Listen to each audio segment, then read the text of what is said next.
How to remove a push mower blade safely and easily. Now, if you have a bolt that's hard to remove, you don't have a breaker bar, you don't have an impact wrench, and all you have is a ratchet and a socket, you can reach for a cheater bar, where you would just slide your ratchet wrench into the bar to give you some extra leverage. Another tool you'll need, brush. When you go to remove this nut, if it's full of debris or rust, clean it off. If this is the first time you're taking this blade off, or if it's been on for years, you're going to have rust on, you're going to have debris, you want to clean it off. It helps to keep the socket from slipping off. You should have a pair of gloves to help prevent you from getting any cuts and scrapes. Now that we have the tools that we're going to use, let me show you the procedure for tipping this mower over. This is not only a tip, but it's a caution. Before you do anything, come over to the spark plug and remove the spark plug wire. We'll tuck this up in here.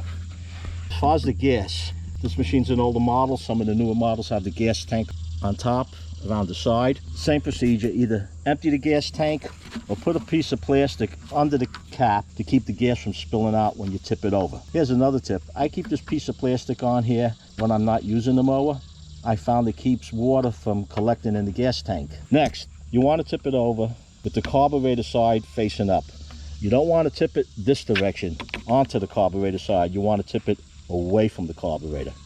So now that we have it tipped over, one or two ways to get that bolt off. I already mentioned cleaning the bolt off with the brush. If you're going to use the ratchet wrench or the breaker bar, you have to block the blade and keep it from spinning. So just get yourself a piece of wood, position it to where the blade is going to catch onto it, and proceed to loosen the bolt. Here's another tip. While you're under here, clean the bottom of the deck. See this rust? This is from leaving the grass on there. That grass holds moisture and it rots the deck out. I've seen so many of these mowers with good engines and the deck's completely shot. Either the wheels are falling off because it rotted underneath, like around in here, or the whole deck on this side over here was rotted out. Even though my preferred method is the impact wrench, I'm going to show you how to do this with the ratchet, just to show you that it can be done even on an old rusty blade. We have the ratchet wrench, the socket, the blade secured, the spark plug disconnected. Now if this is giving you trouble when it's coming off because it's too tight, one of the things you could do is get a hammer and tap it lightly. A couple of taps on here would help break up the rust. Here's my cheater bar. Hold it on tight, and here it comes. Okay, once it starts moving, you're good to go. And again, this piece of wood is keeping this blade from spinning.